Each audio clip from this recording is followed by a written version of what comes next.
Three sons were discussing the gifts that they had bought their mother. The first had bought her a big house. The second had bought her a Mercedes with a driver. The third knew she loved the Bible, so he said he'd bought her a parrot, which had been specially trained to recite Bible verses. All she had to do was suggest a reference, and the parrot would start reciting. The first son got a letter saying that it was a very nice house, but it was too big and took all her time to clean.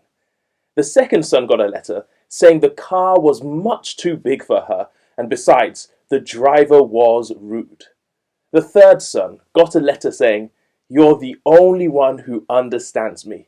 Your two brothers give me stuff I don't really want, but you're such a good son. Thank you." The chicken was delicious.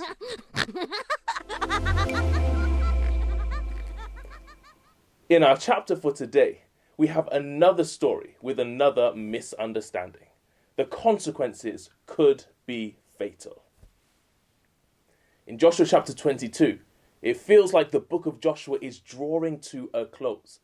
In the very first chapter of Joshua, verses 12 to 18, Joshua had addressed the Reubenites, the Gadites, and the half-tribe of Manasseh. These tribes would reside on the eastern side of Jordan, but they had been true to their word. They had crossed the Jordan River over to the western side. They had helped their brother tribes defeat the majority of the Canaanites. And so the 9.5 tribes of Israel had settled in the promised land. And it's now time for the 2.5 tribes to return back across the Jordan River. Verse 10 records, when they came to Geliloth, near the Jordan in the land of Canaan, the Reubenites, the Gadites, and the half-tribe of Manasseh built an imposing altar there by the Jordan. Word spread to the rest of Israel. Did you hear that the 2.5 tribes have built themselves an altar? Those double-minded, good-for-nothing, promise-breaking, covenant-rejecting, false god-worshipping backsliders. You see, Israel was aware that Leviticus chapter 17 verses 8 and 9 commanded any Israelite or any alien living among them who offers a burnt offering or sacrifice and does not bring it to the entrance to the tent of meeting to sacrifice it to the Lord, that man must be cut off from his people. And so the faithful Israelites gather at Shiloh. This is where the true temple of God is. Phinehas, the priest, the son of Eleazar, the grandson of Aaron, the one who had stopped a plague by killing an idolatrous woman and an unfaithful Israelite with a spear with his own hands, makes his way to confront these defectors. Phinehas goes with a contingent comprising of the leaders of every tribe.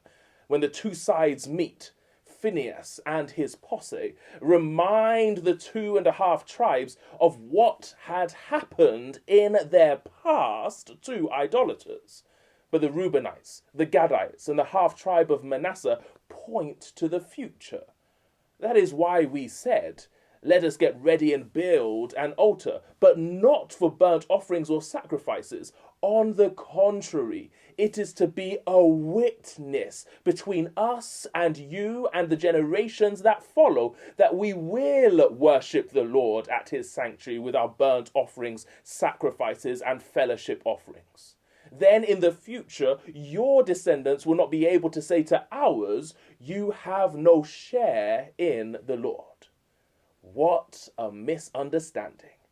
However, because both sides were willing to take time and listen, no blood was shed. Our word for today is witness. And it's not only a key word in this story, but it should be a key word in our story, that we would live as living witnesses, that our God is holy and that he requires us to also be holy. We should also have the courage to confront that which is sinful, but with a willingness to help the individual.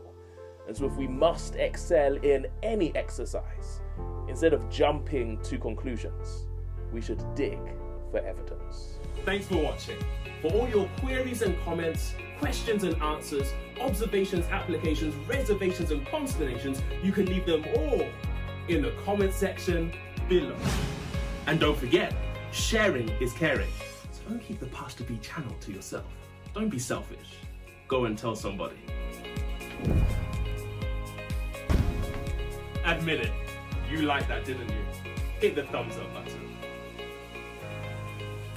And don't forget to subscribe to the Pastor B YouTube channel. I don't want you to miss any content, so make sure that you read.